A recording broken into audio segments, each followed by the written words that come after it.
This is Jim Rockford. At the tone, leave your name and message. I'll get back to you. I will sue you for everything you have. I will sue your ass.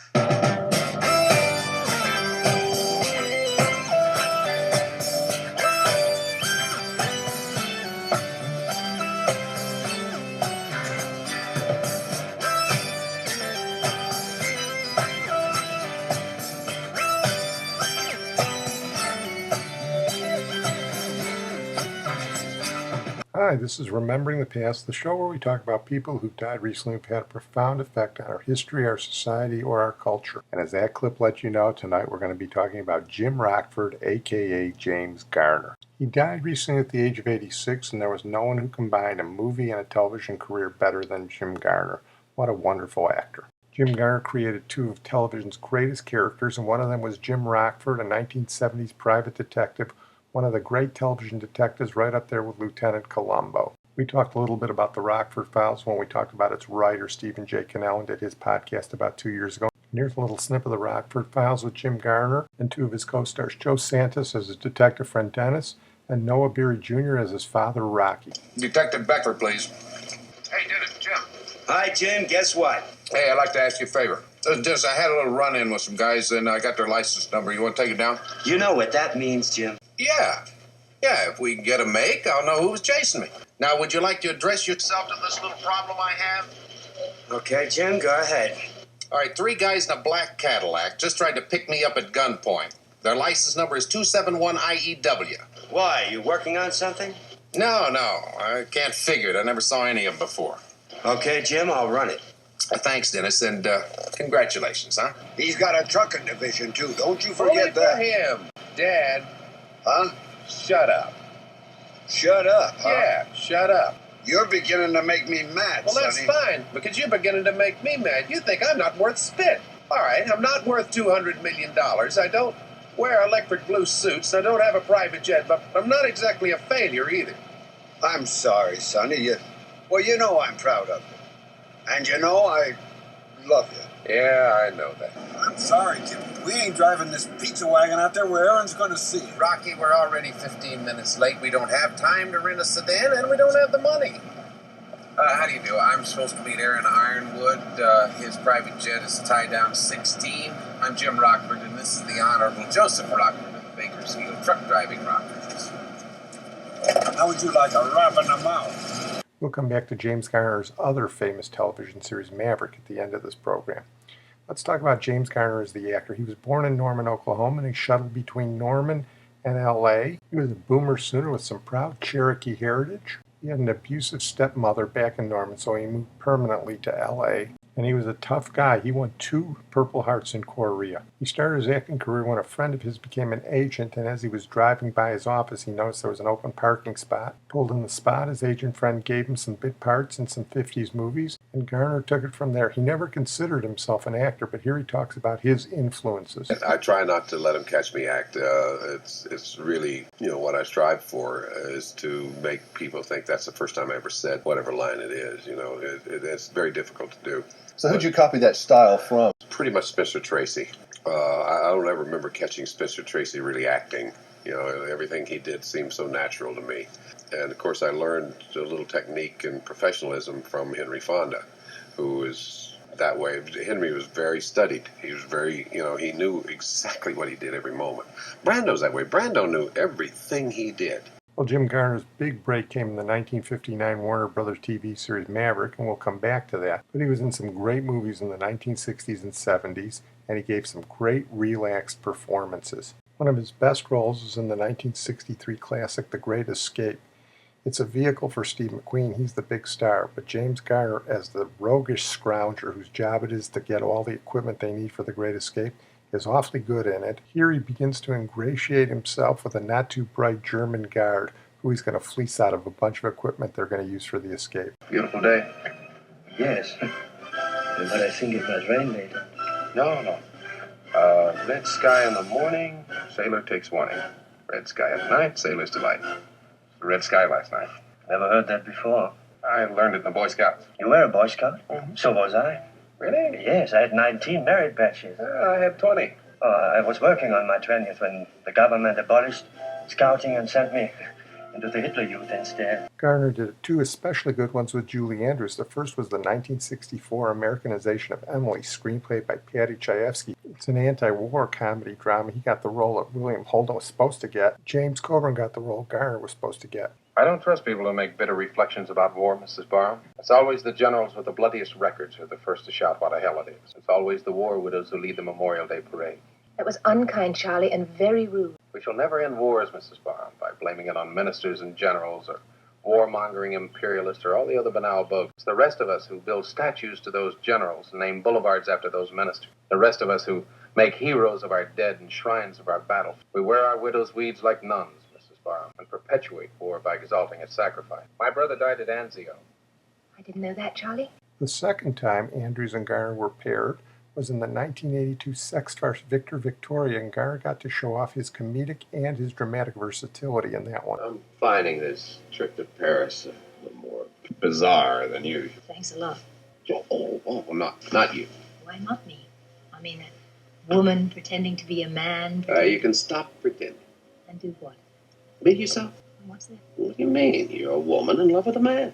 Yes. Are we communicating? You said a woman in love with a man, but you didn't finish. He got his only Academy Award nomination in 1985 for Murphy's Romance with Sally Field, directed by Martin Ritt, and he talks about it here. Again, great writing. The Ravages, Irving the Harriet, wrote a beautiful, beautiful script. And of course, I got Marty Ritt directing and Sally Field to work with. I couldn't go wrong. There were people at studio who wanted Marlon to play it. Well, that's bigger box office. Oh, I had a ball in that picture. It was so nice. And Marty Ritt is such a gentleman, such a nice man, so talented.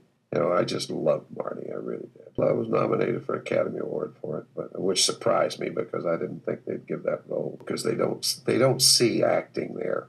They just see natural Jim, you know, and that's not true. That's the thing about me and my whole career. People don't think I act. They think I just am what I am, you know. They don't know how hard I have to work to do what I do and make it appear like I'm not acting, because that's what I don't want anybody to catch me. Actors climb scenery and do all that. I'm not an actor, I'm a reactor. I thought Garner was real good in the 1969 Support Your Local Sheriff. Here he is with Bruce Dern, who plays his usual oddball wacko. While you're in this jail, you stay on that side of the line, and you and I will just get along fine. You expect me to sit here in this lousy cell on that? What is that red stuff all over the floor there? That's the poor fella that crossed the line earlier today. Joe, you just stay right there and behave yourself. Maybe if you wanted something to read. Read? Oh, I guess you wouldn't. Sorry. Garner's last major movie was in 2004, The Notebook, starring Rachel McAdams and Ryan Gosling, and he had a particularly tender scene with GENA ROWLANDS, director Nick Cassavetes' mother. Do you think our love could take us away together? I think our love can do anything we want it to. One of my favorite Garner performances is in the television movie Barbarians at the Gate, which is a story of the RJR Nabisco takeover. It was based on a best-selling book, and the screenplay was written by Larry Gelbart. Garner plays the bold, profane leader of RJR, F. Ross Johnson, and here he's in a scene where they're test marketing the new smokeless cigarette Premier. They all said that? Nobody liked them? Fewer than 5%. You said you heard the results were terrific. There's nothing wrong with 5%, Ross. I'll take 5% of the smoking market any day of the week. How much are we in for up to now? To date? To date, to here, to now. Upwards of $350. We've spent $350 million and we've come up with a turd with a tip? God almighty, Ed. We poured enough technology into this project to send a cigarette to the moon, and we come up with one that tastes like it took a dump? That's Rockford if he were a corporate CEO. Well, along with all those movies and television, here's how versatile Jim Garner was.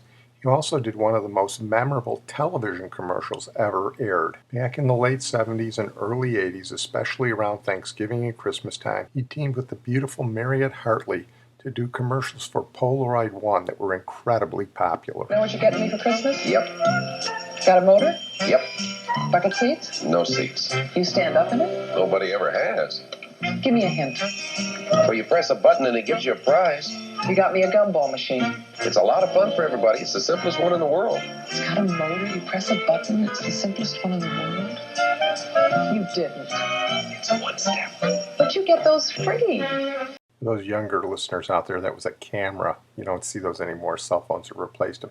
Those commercials were so popular people actually thought that Mariette Hartley and Jim Garner were married. They weren't. Jim Garner was another one of those actors like Ruby Dee and Eli Wallach, who was married to his spouse for almost 60 years, against that grain of Hollywood marriages. But Mariette Hartley actually had to go out and get a t-shirt that said, "I am not Mrs. James Garner." And now we come back to what I believe was Jim Garner's greatest role. On the entertainment capital of the world, produced for television by Warner Brothers, Maverick.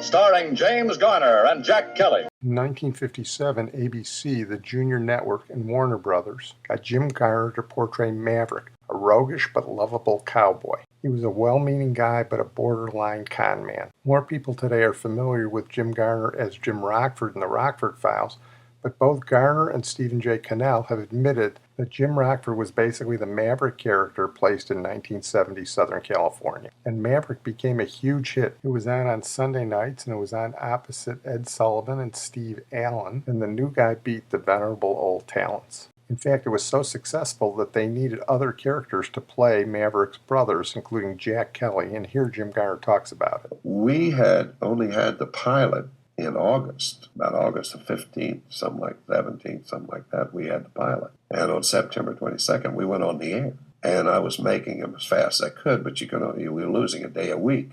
The production was 6 days, and we only had five and a half to shoot them, so we were losing week time. And we knew we were going to run out of shows to put on in a couple of months. And that's where they came up with the idea of the brother. So he could do one, I could do one, we could do one together, that sort of thing. And they looked at a lot of people. One day they brought Jack Kelly out at lunch. We were on the back lot at Warner's and see how we compared, and we were laughing and joking and whatever. And they hired Kelly to play Bart Maverick. Jack Kelly was okay as Bart Maverick. He didn't have the comedy chops that Jim Garner did. And when there was a contract dispute, they brought in Roger Moore to be the English cousin Bo Maverick. But the definitive Maverick was Bret, and that was Jim Garner. I'm going to play a snippet from one of my favorite episodes where Jim Garner holds the bad guy upside down and makes him talk. And if you listen real closely, you'll hear that bad guy is a pre-Batman Adam West. No Robin to help you here, Cape Crusader. Let go! Let me down! Burke tells me you put him up to it. Why? I can't talk upside down. You can't talk right side up, but you're going to talk even if it's inside out. You do remember the question, don't you? Don't ask it. I did it for you, for your own good. You'd be surprised how much more good I'm going to get out of this. No. Wait. I did it for May. May Miller. May Miller? Yeah.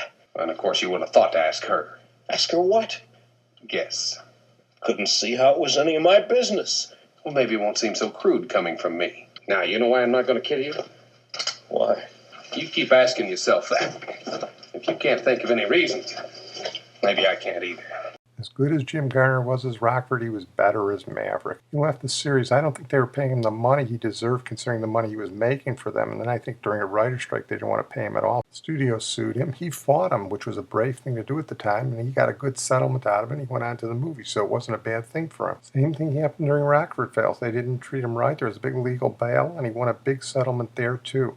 He was quoted as saying, "About everything I've ever done in the way of lawsuits against studios, I've won them all because I was right every time. Studios would rather steal than do it right, and they might even make more money if they did it right, but it's just not in their nature." Jim Garner was a very, very nice guy, but he was tough. He didn't put up with that stuff, and he fought back. I want to close on that note. I want to thank my producer, Sid Tepps. And what else can you say about Jim Garner? They put up a statue of him in his hometown of Norman, Oklahoma. I like to call him the biggest hero outside of football ever in Norman. He won 2 Purple Hearts. He was a movie star. He was a television star. He didn't have too big an ego, and he stayed married to the same woman for almost 60 years.